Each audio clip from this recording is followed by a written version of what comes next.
இந்த வழக்கு பின்னணி எப்படி என்று நம்ம பார்க்கும்போது, தூத்துக்குடியில அந்த ஸ்டெர்லைட் ஆலைக்கு எதிர்ப்பு தெரிவித்து போராட்டத்தில் நடத்த துப்பாக்கி சூட்டில் 13 பேர் சுட்டுக் கொல்லப்பட்டார்கள். இதையடுத்து தான் நீர், நிலம், காற்று மாசு ஏற்படுவதாக கூறிதான் தூத்துக்குடி ஸ்டெர்லைட் ஆலையை மூட கடந்த 2018ஆம் ஆண்டு தமிழக அரசு உத்தரவிட்டது. இந்த உத்தரவை சென்னை உயர்நீதிமன்றமும் உச்சநீதிமன்றமும் உறுதி செய்தது.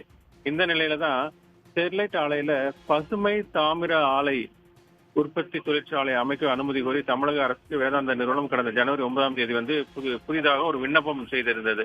அந்த பசுமை தாமிரம் குறித்து பல்வேறு ஆய்வு அறிக்கை இணைத்து அளிக்கப்பட்ட இந்த விண்ணப்பத்தை நிராகரித்து கடந்த ஜனவரி 27ஆம் தேதி தமிழக அரசுடைய மாசு கட்டுப்பாட்டு வாரியம் உத்தரவிட்டிருந்தது.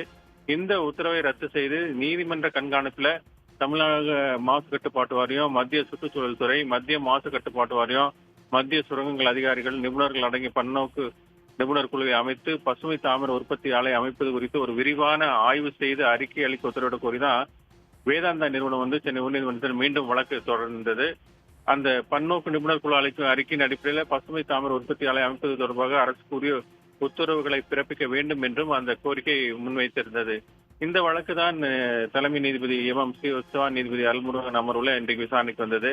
அப்போது வேதாந்தா நிறுவன சார்பில் ஆஜரான மூத்த வழக்கறிஞர் சதீஷ் பராசரன் இந்த விண்ணப்பத்தினுடைய அடிப்படையில ஆலையை ஆய்வு செய்யும் முன்னாடி வேதாந்தா நிறுவனத்துக்கு தகவல் தெரிவிக்காததும், விண்ணப்பத்திற்கு நிராகரிக்கும் முன் விளக்கம் அளிக்க போதிய கால அவகாசம் வழங்காததும் விதிகளுக்கு முரணானது என அந்த வாதத்தை முன்வைத்தார். அதனால பசுமை தாமிர உற்பத்தி ஆலை அமைப்பது குறித்து மத்திய மாசு கட்டுப்பாட்டு வாரியம், மத்திய சுற்றுச்சூழல் துறை, கனிம வளத்துறை நிபுணர்கள் அடங்கிய குழுவை அமைத்து ஆய்வு செய்ய உத்தரவிட வேண்டும் என்று அந்த வாதத்தை அவர் முன்வைத்தார்.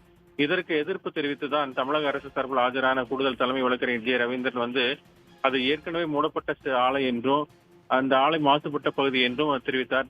அந்த மூடப்பட்ட ஸ்டெர்லைட் ஆலை புதுப்பிக்கும் வகையில இந்த திட்டத்தை முன்வைத்துள்ளார்கள் என்றும், புதிய மொந்தையில் பழைய கல் என்பது போல இத்திட்டத்தை வேதாந்தா நிறுவனம் முன்வைத்துள்ளதாக அவர் சுட்டிக்காட்டினார்.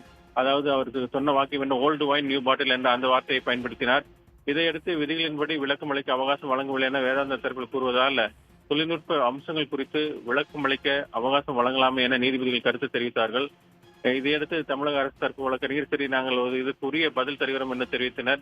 இதையடுத்து பதிலளிக்க கூடுதல் அவகாசம் அளித்த நீதிபதிகள் இந்த பதிலிருந்து வேதாந்தா மனுவுக்கு பதில் மனு தாக்கல் செய்ய முடியும் தமிழக அரசுக்கும் தமிழ்நாடு மாசு கட்டுப்பாட்டு வாரியத்துக்கும் உத்தரவிட்டிருக்கிறார்கள். பசுமை தாமிர ஆலை அமைப்பு தொடர்பாக மத்திய சுற்றுச்சூழல் துறை, கனிம வளத்துறை மற்றும் மத்திய மாசு கட்டுப்பாட்டு வாரிய நிபுணர்கள் குழுவை அமைப்பது குறித்தும் விளக்கம் அளிக்க வேண்டும் என்றும் நீதிபதிகள் கேட்டுக் கொண்டுள்ளார்கள். இந்த வழக்கினுடைய அடுத்த கட்ட விசாரணையை பிப்ரவரி 26ஆம் தேதிக்கு ஒத்திவைத்திருக்கிறார்கள்.